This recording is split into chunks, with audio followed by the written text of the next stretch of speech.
투자를 시작할 때 가장 먼저 부딪히는 벽은 정보의 홍수와 불안감입니다. 하루가 멀다 하고 새로운 종목이 급등과 폭락을 반복하고 주변 사람들은 이 종목이 대박났다며 자랑을 늘어놓습니다. 하지만 대부분의 사람들은 그런 흐름을 따라가다 오히려 손실을 경험합니다. 그렇다면 우리는 어떻게 해야 할까요? 정답은 의외로 단순합니다. 바로 ETF, 그 중에서도 시장 전체를 추종하는 지수 ETF입니다. 워렌 버핏은 대부분의 투자자에게는 저비용의 시장 지수 펀드가 최선이라고 강조했습니다. 그는 유언장에도 아내를 위해 S&P 500과 국채를 섞어 투자하라고 명시했을 정도입니다. 세계 최고의 투자자가 자신의 가족에게까지 권한 전략이라면 우리 역시 귀 기울일 만하지 않을까요? ETF는 단순한 금융 상품이 아닙니다. 복잡한 시장 속에서 장기적으로 우리의 자산을 지켜주고 무엇보다 심리적 안정을 제공합니다. 개별 종목은 하루에도 수십 %씩 등락하며 우리의 마음을 흔들지만 ETF는 다릅니다. 수백 개, 수천 개 기업을 담고 있어 한두 종목이 무너져도 다른 기업들이 보완합니다. 결과적으로 자산 가치는 평균에 수렴하며 장기적으로 우상향 곡선을 그립니다. 이는 마치 농부가 다양한 곡식을 심어 흉년에도 굶지 않도록 대비하는 것과 같습니다. 여기서 중요한 사실 하나를 짚고 넘어가겠습니다. 예금이 과연 안전할까요? 한국에서 예금자 보호 한도가 5천만 원에서 1억 원으로 늘어나 안정성은 보장됩니다. 그러나 인플레이션을 고려하면 이야기가 달라집니다. 체감 물가는 연 45% 이상 오르는 반면 은행 금리는 2%대에 불과합니다. 이 말은 은행에 돈을 넣어두는 순간 자산이 서서히 녹아내린다는 뜻입니다. 반대로 ETF는 기업들의 성장을 자산으로 흡수합니다. 인플레이션으로 인해 통화 가치가 하락할수록 기업들의 매출은 늘어나고 이는 곧 주가와 배당으로 연결됩니다. 스탠퍼드 대학교의 장기 금융시장 연구 결과는 이를 뒷받침합니다. 지난 100년간 미국 주식시장, 특히 S&P 500 지수를 추종했을 경우 연평균 810%의 복합 성장률을 기록했습니다. 이는 세대를 초월해 검증된 데이터입니다. 그 어떤 금융상품도 이렇게 오랫동안 안정적으로 꾸준한 수익률을 증명하지 못했습니다. 그렇다면 왜 여전히 많은 사람들이 ETF 투자를 주저할까요? 가장 큰 이유는 심리입니다. 나는 더 잘할 수 있다는 과도한 자신감 혹은 지금은 너무 비싸다는 불안감이 발목을 잡습니다. 그러나 존 보글, 바로 ETF의 창시자는 이렇게 말했습니다. 시장은 예측할 수 없지만 비용은 확실하다. 이 단순한 문장은 투자 세계의 본질을 꿰뚫습니다. 우리는 시장을 맞추려는 대신 비용을 줄이고 장기 복리에 몸을 맡기는 편이 훨씬 합리적입니다. 여기서 한 가지 철학적인 통찰을 빌려보겠습니다. 고대 스토아 철학자 에픽테토스는 우리가 통제할 수 없는 것에 집착하면 결국 불행해진다고 했습니다. 시장의 단기 변동은 우리가 결코 통제할 수 없는 영역입니다. 하지만 ETF 투자라는 원칙과 자산 배분 전략은 우리가 통제할 수 있는 부분입니다. 바로 여기에 투자자의 평온함과 자유가 존재합니다. 정리하자면 ETF 투자는 단순히 돈을 불리는 수단을 넘어 삶의 태도를 바꿉니다. 본업에 집중하면서도 자산은 자동으로 불어나고 매일 시세를 확인하지 않아도 마음이 편안합니다. 그것이 바로 장기 투자의 진정한 힘이며 우리가 이 여정을 시작해야 하는 이유입니다. 이제 다음 단계에서는 전설적인 투자자들이 왜 ETF를 강조했는지, 그리고 그것이 우리에게 어떤 심리적 안정감을 주는지 더 깊이 살펴보겠습니다. 이제 본격적으로 ETF를 강조한 전설적인 투자자들의 목소리를 들어보겠습니다. 워렌 버핏은 이미 널리 알려진 바와 같이 단순한 S&P 500 지수, 추종 투자와 국채 혼합이야말로 대부분의 사람들에게 가장 합리적인 전략이라고 확언했습니다. 흥미로운 점은 ETF의 아버지라 불리는 존 보글 역시 같은 결론에 도달했다는 사실입니다. 보글은 평생 동안 주식시장 전체를 소유하라는 철학을 강조했습니다. 즉, 승부를 개별 종목에서 찾지 말고 자본주의라는 거대한 엔진에 몸을 시드라는 것입니다. 두 전설이 다른 배경과 경로를 가졌음에도 도달한 결론은 하나였습니다. 장기적이고 저비용의 ETF 투자가 가장 현명하다는 점 말입니다. 여기서 중요한 차이를 짚어보겠습니다. 개별 종목 투자는 성공하면 엄청난 부를 안겨줄 수 있습니다. 그러나 그 성공 확률은 극히 낮고 대부분의 경우 시장 평균을 밑도는 결과로 끝납니다. 실제로 캘리포니아 대학교 버클리 캠퍼스 연구진은 개인 투자자들의 평균 수익률이 시장 지수보다 낮다는 사실을 밝혔습니다. 원인은 단순합니다. 과잉 자신감, 잦은 매매, 그리고 손실 회피 심리가 복리를 갉아먹기 때문입니다. 반면 ETF는 시장 자체를 사는 것이므로 헤지펀드 상위 10% 수준의 성과를 장기적으로 자연스럽게 얻을 수 있습니다. 투자에서 간과하기 쉬운 또 다른 요소가 있습니다. 바로 심리적 안정감입니다. 투자자가 매일 주가를 들여다보고 하락할 때마다 불안에 떠는 상태라면 장기 투자 자체가 불가능해집니다. 하지만 ETF는 분산 효과와 꾸준한 현금 흐름 덕분에 마음을 편안하게 만듭니다. 특히 배당 ETF는 정기적인 현금 흐름을 제공합니다. 이는 단순한 숫자가 아니라 심리적 방패입니다. 주가가 떨어지더라도 분배금이 꾸준히 들어오면 그래도 나는 돈을 벌고 있다는 감각을 유지할 수 있습니다. 이 안정감은 장기 투자에서 결정적인 역할을 합니다. 또한 수수료는 ETF의 또 다른 강점입니다. 글로벌 자산운 용사들이 치열하게 경쟁하면서 ETF의 운용 보수는 지속적으로 낮아지고 있습니다. 예전에는 연 1% 내외의 비용이 흔했지만 이제는 0.03% 이하로 떨어진 상품도 있습니다. 이는 장기적으로 엄청난 차이를 만듭니다. 하버드 대학교의 한 연구에서는 연간 1%포인트의 수수료 차이가 30년 후에는 최종 자산에서 20% 이상의 격차로 이어진다는 결과가 나왔습니다. 우리가 보이지 않는 비용을 줄이는 순간 복리의 위력은 배가 됩니다. 그러나 대부분의 개인 투자자들은 자신이 시장을 이길 수 있다고 믿습니다. 심리학적으로 이는 과잉 확신 편향이라 불리는데 노스웨스턴 대학교 연구에 따르면 개인 투자자들은 자신이 평균보다 뛰어나다고 믿는 경향이 있습니다. 문제는 시장은 냉혹하다는 겁니다. 매년 90%의 펀드 매니저조차 벤치마크 지수를 이기지 못하는 현실에서 개인이 더 나을 것이라고 믿는 건 착각에 가깝습니다. 결국 ETF 투자는 단순히 돈을 불리는 수단이 아니라 겸손을 배우는 과정이기도 합니다. 여기서 철학적 시선을 덧붙여 보겠습니다. 프랑스 철학자 몽테뉴는 지혜란 우리가 모르는 것을 아는 것이다 라고 했습니다. 투자의 세계에서 우리가 모르는 것은 시장의 단기 움직임입니다. 이를 억지로 예측하려는 순간 우리는 불필요한 매매와 불안에 빠집니다. 반대로 모른다는 사실을 받아들이고 시장 전체를 추종하는 ETF에 투자한다면 그 자체가 가장 현명한 지혜가 됩니다. 결국 ETF는 단순한 금융기술이 아니라 인간 심리에 대한 해법입니다. 분산은 공포를 줄이고 배당은 위안을 제공하며 저비용 구조는 장기 성장을 보장합니다. 그리고 무엇보다도 ETF는 우리로 하여금 겸손하게 장기적인 시각을 유지하도록 만듭니다.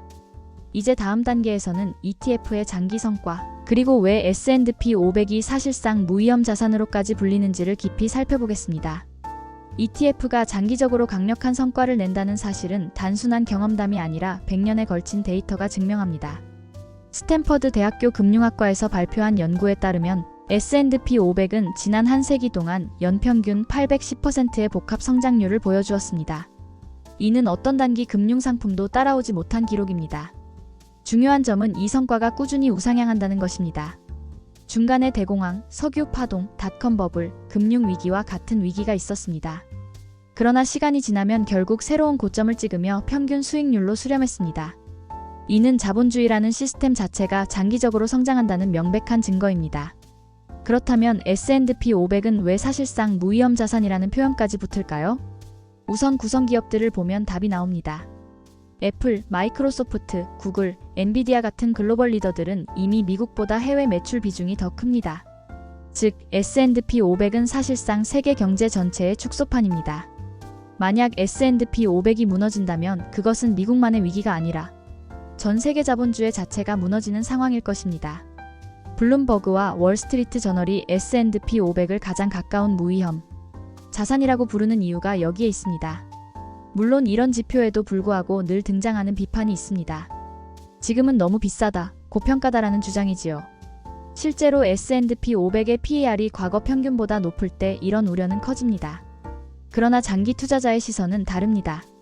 오히려 단기 조정은 저가 매수 기회입니다. 역사적으로도 최고점에서 투자한 사람조차 20년 이상 보유하면 결국 큰 수익을 거두었습니다. 하락장에서 언론은 미국이 망한다는 식의 자극적 기사를 쏟아내지만 그때 흔들리지 않고 투자한 이들만이 결국 보상을 받았습니다. 여기서 중요한 전환점이 있습니다. ETF 투자의 본질은 단기 예측이 아니라 시간을 아군으로 만드는 것입니다. MIT의 행동재무학 연구에 따르면 투자자가 잦은 매매를 줄이고 장기 보유할 때 심리적 스트레스가 크게 감소하며 재무 성과도 동시에 향상됩니다. 즉, 장기 투자 전략은 단순히 자산 증식뿐 아니라 삶의 질을 개선하는 효과도 있습니다. 투자와 삶의 균형을 동시에 잡을 수 있는 길이 바로 여기 있는 것입니다. 이쯤에서 워렌 버핏이 헤지펀드 매니저와 내기를 했던 유명한 사례를 떠올려 보겠습니다. 그는 단순히 S&P 500 ETF에 투자했고 상대방은 복잡한 전략과 통계적 기법을 동원했습니다. 10년 후 결과는 어땠을까요? 버핏의 ETF가 압도적으로 승리했습니다. 이 사례는 지능이나 복잡한 전략보다 꾸준한 원칙이 더 강력하다는 사실을 증명합니다. 그리고 또 하나 주목할 점은 현금 흐름입니다. S&P 500 자체의 배당률은 높지 않지만 이를 보완하는 배당 ETF들이 존재합니다. 대표적으로 SCHD, DGRW, DIVO 같은 상품들은 각각 다른 철학으로 안정적인 현금 흐름을 제공합니다. 예를 들어 SCHD는 10년 이상 꾸준히 배당을 지급한 기업만 포함하고 DGRW는 높은 ROE 기업을 선별하며 DIVO는 커버드 콜 전략을 통해 월급처럼 현금을 제공합니다. 이처럼 ETF는 단순히 성장뿐 아니라 다양한 형태로 투자자의 필요를 충족합니다. 철학자 아리스토텔레스는 행복은 반복되는 행동에서 비롯된다. 탁월함은 행동이 아니라 습관이다라고 말했습니다. 투자에서도 마찬가지입니다. ETF를 정기적으로 적립식으로 매수하는 습관, 즉 시스템을 구축하는 것이 탁월함을 만듭니다. 그 습관이 쌓일수록 시장 변동은 점차 덜 중요해지고 복리의 힘은 눈덩이처럼 커집니다. 결국 클라이맥스는 여기에 있습니다. ETF는 단순히 돈을 벌게 하는 상품이 아니라 우리의 시간을 자유롭게 만들어줍니다. 매일 시세를 쫓는 불안에서 벗어나 본업과 삶에 집중할 수 있게 하고 노후에도 원하는 일을 하며 살아갈 수 있는 자유를 보장합니다. 이제 남은 질문은 단 하나입니다. 당신은 언제 시작할 것인가? 다음 파트에서는 실제 포트폴리오 구성 원칙과 실행 전략을 통해 이 철학을 어떻게 구체적인 계획으로 옮길 수 있는지 보여드리겠습니다. 이제 남은 과제는 철학과 데이터를 실제 투자 전략으로 옮기는 일입니다. 우리는 장기 투자, ETF, 분산이라는 원칙을 배웠습니다. 그렇다면 어떻게 포트폴리오를 구성해야 할까요? 우선 초보 투자자는 가장 단순한 구조로 시작해야 합니다. S&P 500 ETF 하나만으로도 충분합니다. SPLG, VOO, IVV 같은 상품이 대표적이며 소액 투자자에게는 SPLG가 특히 적합합니다. 한 주 가격이 저렴해 접근성이 높기 때문입니다. 여기에 배당 ETF를 보조적으로 섞으면 안정적인 현금 흐름을 만들 수 있습니다. 중급 투자자라면 SCHD, DGRW, DIVO와 같은 배당 ETF를 활용할 수 있습니다. SCHD는 안정성을, DGRW는 성장성을, DIVO는 월 단위 현금 흐름을 강화합니다. 자신의 성향에 맞게 선택하는 것이 핵심입니다. 예를 들어 안정성을 중시하는 은퇴자는 DIVO 비중을 늘려 월급처럼 꾸준히 배당을 받을 수 있습니다. 반면 장기 성장을 원하는 30대 투자자는 DGRW 비중을 높여도 좋습니다. 중요한 건 정답은 없다는 점입니다. 자신에게 맞는 조합을 찾아가는 과정이 바로 투자입니다. 그리고 반드시 피해야 할 것이 있습니다. 바로 레버리지 ETF입니다. 일간 수익률 2배, 3배를 내세우지만 장기적으로는 복리 왜곡으로 인해 지수보다 크게 뒤처집니다. 실제로 필라델피아 반도체 지수를 추종하는 SOXL은 급등기에 화려해 보였지만 하락기에는 마이너스 90% 이상 폭락하며 청산 위험까지 겪었습니다. 레버리지는 단기 투기용일 뿐 우리가 추구하는 편안한 장기 투자와는 거리가 멉니다. 여기서 글로벌 분산 전략도 고려해야 합니다.